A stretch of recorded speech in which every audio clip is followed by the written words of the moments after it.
Hello दोस्तों, आज के इस वीडियो में मैं आपको बताने वाला हूं कि लोग म्यूचुअल फंड में एसआईपी करके अमीर क्यों नहीं बनते। दोस्तों, आप सबने सुना है कि पावर ऑफ कंपाउंडिंग दुनिया का आठवां अजूबा माना जाता है। जो व्यक्ति लंबे टाइम तक एसआईपी करता है उसको पावर ऑफ कंपाउंडिंग के माध्यम से करोड़ों रुपए का फायदा होता है। आप स्वयं कैलकुलेट करके देख लेना कि पिछले पास्ट के टाइम में म्यूचुअल फंड ने कितना रिटर्न दिया है और अगर कोई व्यक्ति उस टाइम पे एसआईपी करता तो आज की डेट में उसके पास कितने रुपए का कॉर्पस इकट्ठा हो जाता। ये तमाम सारे डेटा है जिनके बेस पर हम कह सकते हैं कि म्यूचुअल फंड अच्छा है और म्यूचुअल फंड में इन्वेस्ट करने वाले लोगों ने अच्छा पैसा कमाया है। लेकिन इसके बावजूद भी बहुत सारे लोग म्यूचुअल फंड से पैसा नहीं कमा पाते। इसका क्या रीजन है? दोस्तों, आज के इस वीडियो में हम इसी टॉपिक के ऊपर डिस्कस करने वाले हैं कि म्यूचुअल फंड में अच्छा रिटर्न मिलने के बावजूद भी लोग म्यूचुअल फंड से पैसा क्यों नहीं कमा पाते। दोस्तों, हम 3 रीजन डिस्कस करेंगे, एक एक करके तीनों को देख लेते हैं। दोस्तों, पहला रीजन है पेशेंस की कमी। बहुत सारे लोगों में पेशेंस नहीं होता है। लोग नहीं चाहते हैं कि मैं 10-12 साल बाद अमीर बनूं। लोगों को आज पैसा लगाना है, कल अमीर बनना है। लोगों को आज पैसा लगाना है, 6 महीने बाद अमीर बनना है। लोगों की मेंटेलिटी है कि आज 1 लाख रुपए लगाओ, 12 महीने बाद 10 लाख रुपए हो जाए। तो इस मेंटेलिटी के चलते लोग लंबे टाइम तक इन्वेस्ट नहीं कर पाते और यही रीजन है दोस्तों कि लोग म्यूचुअल फंड से अमीर नहीं बन पाते हैं। क्योंकि म्यूचुअल फंड में एसआईपी करने पर स्नोबॉल इफेक्ट का प्रभाव होता है। अगर आप म्यूचुअल फंड में एसआईपी करते हो तो शुरुआत के 3-4 सालों में आपको कुछ भी रिटर्न नहीं दिखेगा, आपके पोर्टफोलियो पर आपको कुछ भी इम्पैक्ट नहीं दिखेगा। लेकिन जैसे ही आपकी एसआईपी को 7 साल कंप्लीट होंगे, 10 साल कंप्लीट होंगे, उसके बाद एक्चुअल ग्रोथ स्टार्ट होती है जिसको हर व्यक्ति नहीं देख पाता है। क्योंकि शुरुआत के सालों में आपका बेस बनता है, उसके ऊपर आपको पैसा नहीं मिलता है। जो आपको पैसा मिलता है एक्चुअल में आपकी जो वेल्थ होती है वो 10-15 साल बाद ही क्रिएट होती है। जैसे कि मैं आपको एक एग्जांपल से बताता हूँ। एक रूल है 50-50-50, यानी कि अगर आप 15,000 रुपए की एसआईपी करते हो उसके ऊपर आपको 15% का रिटर्न मिलता है तो 15 ईयर बाद आपके पास 1 करोड़ रुपए की धनराशि इकट्ठी हो जाएगी। तो आपको फर्स्ट 1 करोड़ कमाने में लगे 15 साल। जैसे ही आपका 1 करोड़ का फंड जनरेट हुआ, आपने एसआईपी बंद कर दी। अब आप मेरे को बताओ कि अगले 1 करोड़ कमाने में आपको कितना टाइम लगेगा। दोस्तों, जो हमारे फर्स्ट 1 करोड़ है उसको कमाने में लगा 15 साल का टाइम। जो बाद का 1 करोड़ है उसको कमाने में लगेगा केवल 5 साल का टाइम।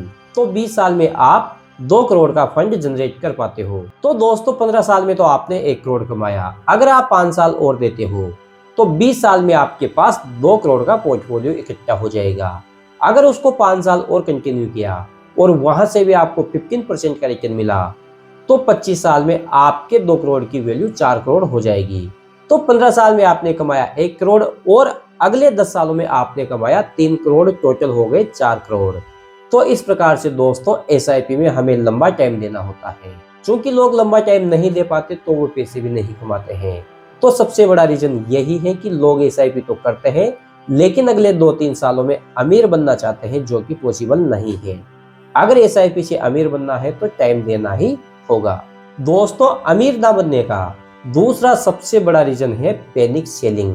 क्योंकि हम म्यूचुअल फंड में एसआईपी करते हैं और equity mutual fund direct stock market से लिंक होते हैं।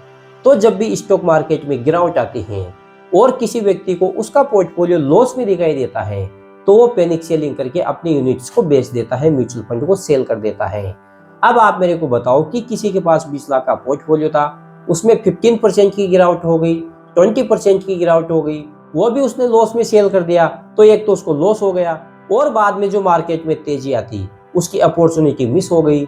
तो लोग क्या करते हैं, जब भी पैनिक सेलिंग आते हैं, स्टॉक मार्केट में गिरावट आते हैं तो लोग वहां पे अपना पोर्टफोलियो सेल कर देते हैं। तो आप मेरे को बताओ कि यहाँ पे पैसा कैसे बनेगा। और दोस्तों, ये दूसरा सबसे बड़ा रीजन है जिसके चलते लोगों का पैसा नहीं बनता है। दोस्तों, पैसा न बनने का तीसरा सबसे बड़ा रीजन ये भी है कि लोग एसआईपी को स्टॉप कर देते हैं। दोस्तों, क्या होता है कि हमने एसआईपी स्टार्ट की, 4-5 साल तक एसआईपी स्टार्ट की और हमें वहां पे अच्छा पैसा भी दिखा, अच्छा रिटर्न भी मिला।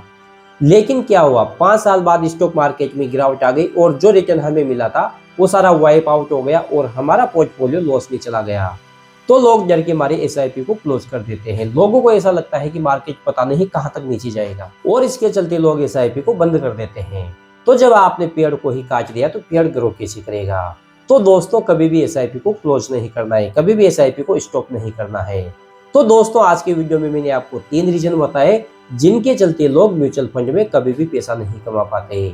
अगर आप भी इनमें से कोई मिस्टेक कर रहे हो तो उस मिस्टेक को आज ही सुधार ले।